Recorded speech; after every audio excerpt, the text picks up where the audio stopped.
Nightly News. First at 6 with Lisa Whitehead. Tonight, teachers detail their pre-budget demands. An army and police revolt in PNG. And Australia looks for victory in the second test. Good evening. With a savage state budget predicted, teachers have called for education to be exempted. The Education Union says schools are trading on the goodwill of teachers and the system is near breakdown. At the last state budget, education was sheltered from cuts, and Penny Cocker says this year's budget should increase funding. The Education Union have released their budget submission today, calling for increased pay levels, more staff, a guarantee of adequate resources and reduced class sizes. Many primary schools don't have the complement of specialist teachers they should have. Many high schools and district high schools in particular do not have enough teachers across the specialist 8 learning areas to provide the program that they want to provide. So they keep on trying to cover up and cope with the inadequate staffing issues. Penny Cocker says although the move might cost the state now, in the long term Tasmania will reap the rewards of high education standards. But for former workers at Hobart's ACI plant, it's the end of the line. Trading as Crown Glassware, the plant closed today and its remaining 140 workers received their last pay. Oh, I'm not happy about it. I mean, I'm a family man. I've got 5 young children, you know, and a mortgage to pay. But it's just one of those things, you know, there's nothing that can be done about it. I've got 3 kids, 3 girls, and only 1 wife. Yeah, but I mean, I survive here. I like Hobart. The foreign-owned firm announced its closure last month, blaming competition from imported products. The state government today fired the first shots in a bid to stave off further funding cuts to Tasmania at this week's Premier's Conference in Canberra. Premier Tony Rundle calling on the Commonwealth to maintain the level of funding for health and education amid fears they may be the cost-cutting targets. Premier Tony Rundle heads to Canberra on Friday for the yearly tug-of-war between the states and the federal government. All premiers and chief ministers go off to this annual Canberra bum fight with a certain amount of trepidation. The state government's already sent a submission to the Commonwealth in the hope of quarantining Tasmania from further cuts. Following the loss of $30 million in grants last year, Tony Rundle's concerned specific purpose payments, which mainly cover health and education, may be targeted this time. A state as small as Tasmania with such a narrow tax base simply cannot absorb cut upon cut upon cut. He's hoping the sale of Tasrail may even provide a windfall for the state and says he'll be pushing strongly for a share of the proceeds.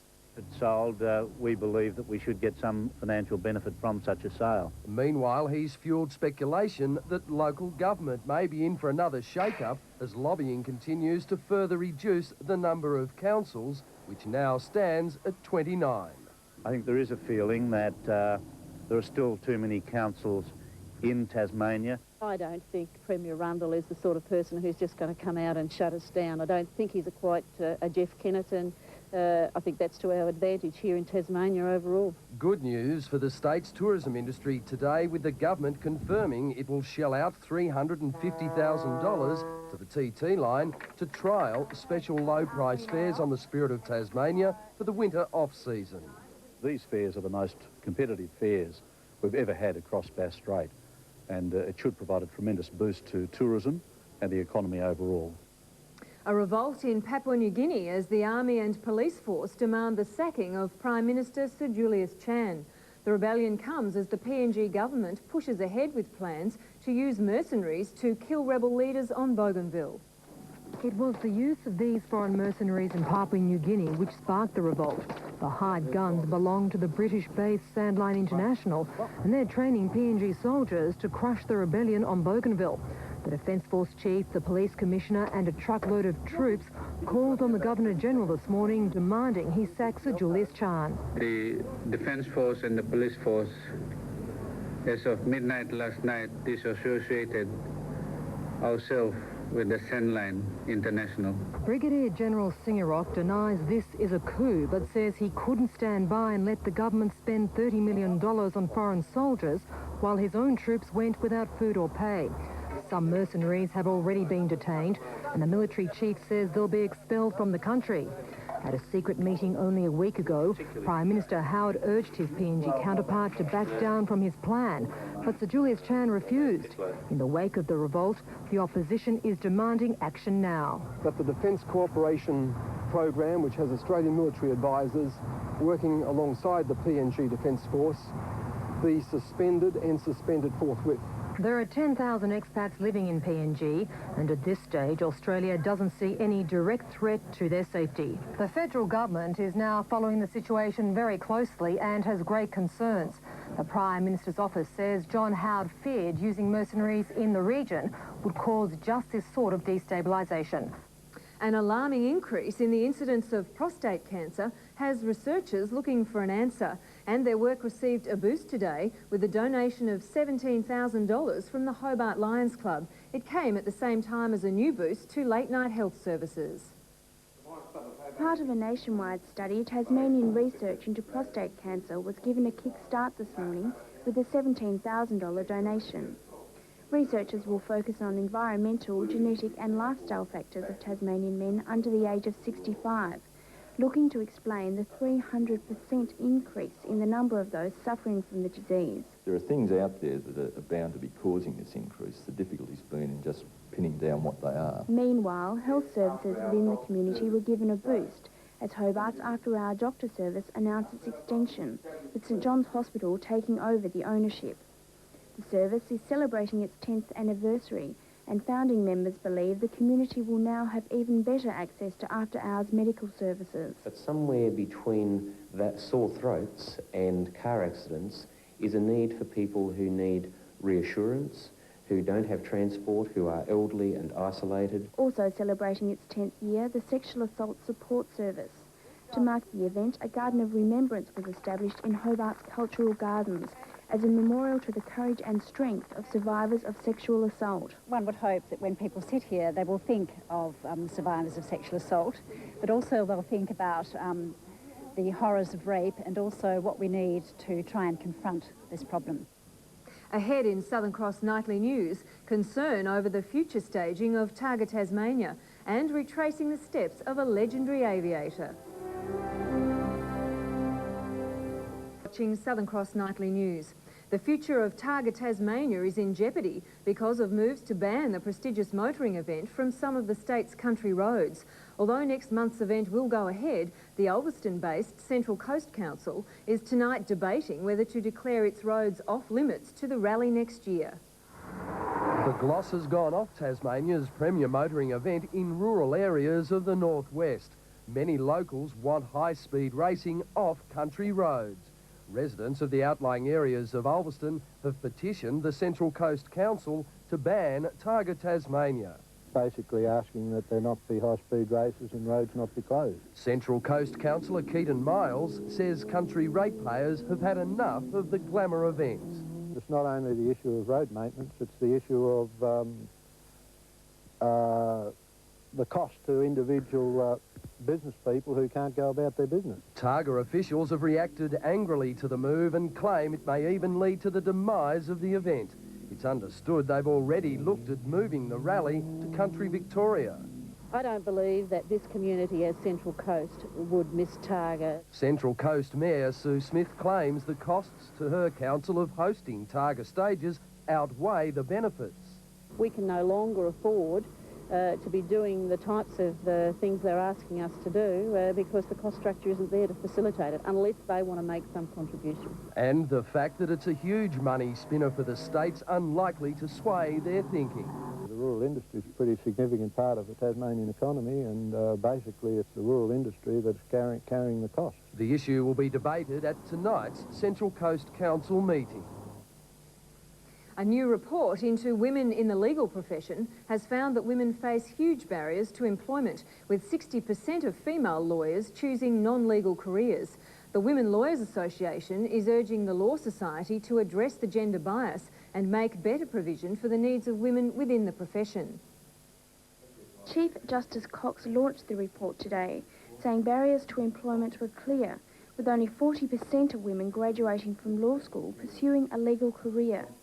Women's Legal Centre representatives are calling for the Law Society to address this problem by looking at issues like maternity leave, part-time work and the chance to work from home. A lack of flexibility in relation to their needs, particularly those women with family responsibilities, so that for many women they see that they have to make a choice between career or family. The Law Society says that although it recognises the barriers faced by women, these are more attributable to personal circumstances rather than any conscious act by the profession. We're very much in favour of looking into the issue and seeing what can be done to make sure that there is equal opportunity for women with men in the legal profession.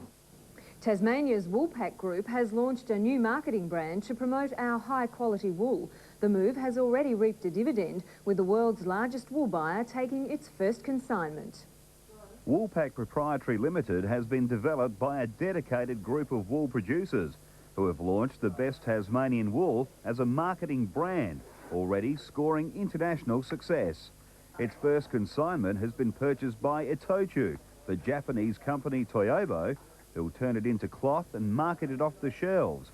Its early success pleasing organisers. There's no doubt in my mind that people in Japan, and I guess we can translate that to all the other processing countries, readily understand that Tasmania has got quite a unique product. Our clean green reputation, a major contributor to its success. When the brand name was established and we marketed under that brand name as of the beginning of this year, the success that we had from that pen has been quite unbelievable. Crosby Yule says the initiative offers more flexibility for the industry as it guarantees a buyer for the wool they produce instead of auction uncertainty. We need to know, and that's been a very difficult part in this industry, is to budget what we're going to get for our product 6-12 months out. I mean, I think with the information that's available now to us that we can make better decisions.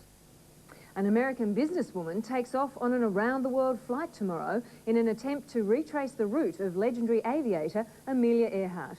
Linda Finch plans to stop in Australia as part of her trip. 60 years ago, Amelia Earhart disappeared in the South Pacific on her round-the-world flight. Her twin-engine Lockheed Electra vanished after taking off from Lae, New Guinea. Now the same type of plane will be used in a second attempt. Linda Finch will follow Amelia Earhart's route, making 37 stops in 25 countries, including Australia. The Texas businesswoman says she doesn't plan to get lost. We have a lot of advantages that Amelia didn't have. We have navigation systems that use GPS from Universal. We have radios from Collins that give me computer screens instead of just a heading indicator. But Linda's plane started out in a far less sophisticated state. And because there were only ever 15 Electras made, she had a long, hard search for parts. We started with an airplane that had no wings on it, or engines, or hardly anything. There was no interior, radios, instruments, nothing. It was just basically a shell, and we started over. Linda's 46,000-kilometre trip will take her from California across the United States to South America. But once she reaches Africa, she had to make a change to Earhart's route. About 2 weeks ago, there were several people that were killed in Sudan with American passports, and it appears that there is so much unrest in Sudan that we just really can't go there safely. Linda will drop a wreath at Howland Island, the tiny U.S. territory Earhart never reached. Her trip is expected to take 10 weeks. Thousands of Albanians have protested for peace in the capital Tirana, but many more are crowding the nearby port of Durrës in a desperate attempt to escape their strife-torn country. Thousands of desperate people waiting for a chance to get out of Albania. The ship didn't arrive, but the police did. Firing over the crowd's heads to push them back from the port. Our police don't want to kill the people, but only one thing, to guard, to maintain the city, the harbor. Only for this. Some risked their lives to leave the poverty and mayhem sweeping Albania. One even tried to paddle his way to Italy. In the past week, more than 4,000 had fled across the Adriatic Sea to Italy. This group had to be rescued when their rickety vessel ran aground. Italian authorities are having trouble coping with this sudden influx of refugees.